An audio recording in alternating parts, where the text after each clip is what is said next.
The boy could see demons from a young age, as he witnessed more paranormal phenomena. His fear grew, until at 15, he couldn't bear it and chose to end his life. But on the way to the hospital for rescue, he prematurely crossed over to hell. He spent minutes in hell, but it felt like he was tortured for 5 years. When he returned to the human world again, he had honed his skills. He was none other than the famous exorcist John Constantine. Today, he encountered a very tricky demonic case. A mother went to her daughter's room to bring tea. Upon opening the door, she was immediately scared and sat on the ground. Her daughter climbed the ceiling in a grotesque manner. Many exorcists couldn't handle the demon attached to her daughter. One priest invited Constantine for help.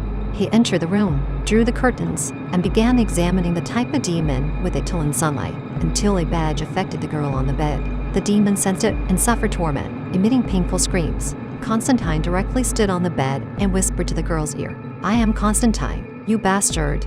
Constantine pressed the badge onto the girl's head, and smoke rose from it. The demon began convulsing and howling in pain. The girl stopped struggling, but Constantine remained vigilant. He sensed abnormalities in the girl and leaned closer to her. Suddenly, the demon tried to burst out of the girl's body. Constantine punched it back.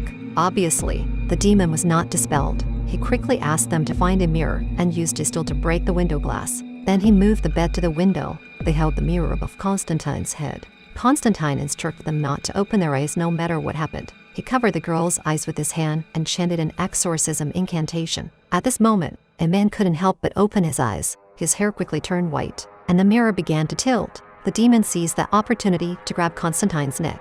Constantine continued to cover the girl's eyes and finished the exorcism incantation. He finished. He immediately released his hand. The demon was sealed in the mirror, struggling and trying to break free from the seal. Constantine ordered everyone to pull the mirror down, but it got stuck on the edge of the window. Constantine had to personally exert all his strength to pull the rope. He successfully pulled the mirror out of the window, and it fell to the ground and shattered. The girl on the bed also returned to normal. After each exorcism, Constantine would start smoking. He had a habit of smoking at least 3 packs of cigarettes a day. When he returned home, he began coughing up blood. He went to the hospital, and the result was advanced lung cancer. The doctor sternly told Constantine that he couldn't smoke anymore. Scared, Constantine habitually took out a cigarette. Since death was imminent, one more cigarette didn't matter. He bought a bottle of cough syrup from the pharmacy and drank the entire bottle in the pouring rain. Just after drinking it, his coughing started again. The demon took advantage of this and attacked him. Because he had offended too many demons, demons from hell wanted to come to the human world to kill him. He quickly lured the demon to the middle of the road and used passing vehicles to crush the demon. The girl was harassed by a demon. She woke up from her sleep. She was controlled and ran up to the rooftop. She stood on the rooftop with a huge cross. She glanced back and then jumped off. The coroner ruled it as suicide. Her twin sister also woke up from sleep. The next day, she received the news of her sister's death. But how could her sister have committed suicide?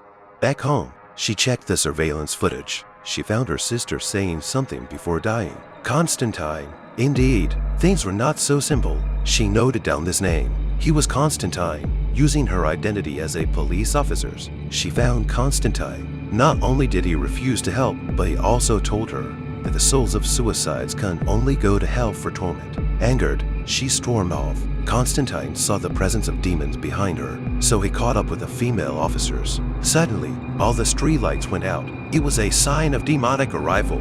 Only the nearby statue of the Virgin Mary was still lit. They tried to get closer to the statue. At this moment, many ghostly figures appeared in the sky. Constantine wrapped a white cloth around his hand. The statue of the Virgin Mary was about to extinguish. He quickly lit the white cloth in his hand. The dazzling light illuminated the entire street. The approaching demons were all killed by the light. The streetlights returned to normal. To find out the cause of the girl's death, Constantine decided to go to hell to investigate. He cast spells with a basin and a black cat trying to get himself to hell.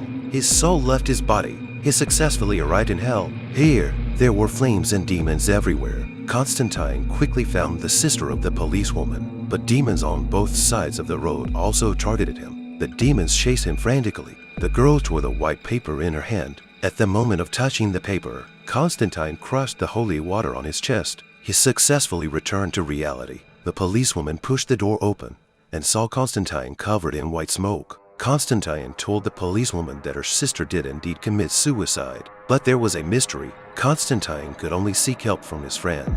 His friend could read the memories of the deceased. He went to the funeral home and connected to the memories of the policewoman's sister using necromancy. But he didn't expect the deceased to be so involved with demons. He tried to use alcohol to numb himself and break the connection, but he couldn't pour it out no matter what. He went to a convenience store, grabbed a beer, and tried to pour it into his mouth, but it still wouldn't pour out. He smashed the bottle, but the liquid inside still couldn't pour out. He smashed the bottle on the ground. He desperately used the shards to pierce his palms, hoping to leave clues for Constantine. Constantine also found the clues he left behind. So he contacted another friend to investigate and found out that this was the mark of the son of hell. He attempted to break free from Lucifer's control and reign in the mortal world, but there was a joint seal between heaven and hell in the mortal world. To break the seal, 3 conditions must be met: a spear that pierced the fate of Jesus, a powerful necromancer's holy body, and the blood of heaven. But before he could finish speaking, they lost contact with their friend. Flies suddenly swarmed out of their friend's eyes. When they arrived, their friend had already been eaten clean by the flies. At this moment, the policewoman revealed to Constantine that she and her sister were both mediums. Only her abilities had been dormant. Constantine began to help her activate her latent powers. He submerged her in water, inducing a state of suffocation. As water served as a gateway to hell, the policewoman suddenly awakened as the bathtub exploded. She saw her sister and a demon. At this moment, the demon was gazing into a mirror. He suddenly felt something amiss, and then the mirror shattered. Constantine arrived. He hurled a bottle of holy water at the demon's face. The demon pinned Constantine against the wall. Constantine pulled out a metal knuckle with a cross engraved on it. A punch shattered the demon's face. Then he knocked the demon to the ground. Constantine, in order to force the demon to reveal the truth, began reciting scripture, pressuring the demon. The demon could only confess the truth. The policewoman's sister had jumped to her death because the son of Satan intended to descend upon her by touching the spear of destiny, stained with the blood of Jesus. He can't break the seal and come to earth, and this woman is the perfect candidate. Constantine hurriedly took her away. The elevator door suddenly exploded. A force pulled the woman out. Constantine rushed after her, but the force was too strong. Finally, the woman was taken away. Constantine arrived at a bar. The only one who could help him was this neutral Maga. With the Maga's help, Constantine performed the ritual again. This time he saw a man carrying the spear of destiny to a hospital. The hospital was full of demons. They were preparing for the coming of the son of Satan. But soon, the demons found Constantine's soul. A demon grabbed him by the neck.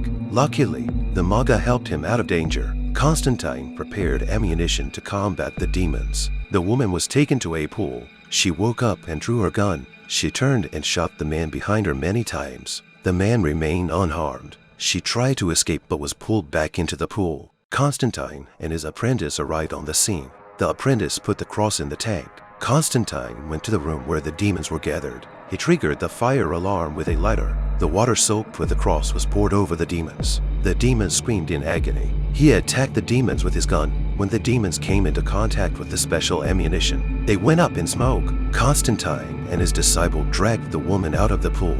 They held her down and recited an exorcism. The woman finally regained her senses, but the son of Satan was already inside her stomach.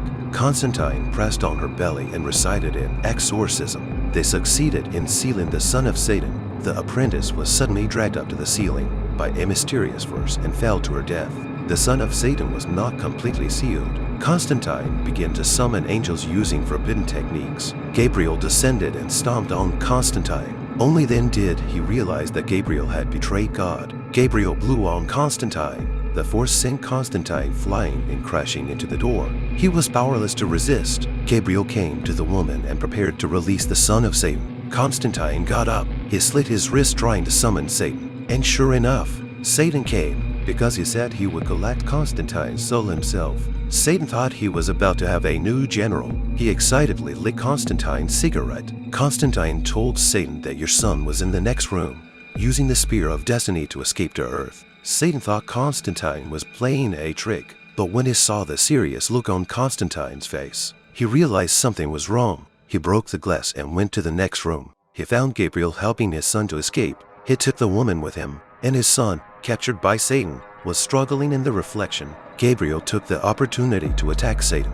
but his feast stopped in front of Satan's face. It turned out that Gabriel was stripped of all his powers for betraying God. Satan threw his son back to hell and then cleaned up God's house and burned Gabriel's wings. Satan came to Constantine's side again. Constantine was willing to go back to hell with Satan, but he had to save the woman with his life. Satan agreed. Satan dragged Constantine with him, humming a little song, and prepared to take him back to hell. But Constantine's body was getting heavier and heavier, and the floor was getting deformed. At that moment, a ray of holy light suddenly shone through. It turned out that Constantine had sacrificed himself to save the woman and was forgiven by God. His soul could be sent to heaven. Before leaving, he gave Satan the middle finger. Satan grabbed him. Satan stripped Constantine of his clothes. He inserted his hands into Constantine's lungs and extracted all the disease. He cured Constantine's lung cancer and left him here on earth, because he didn't want God to take advantage of it. As long as Constantine was alive, he was bound to make mistakes.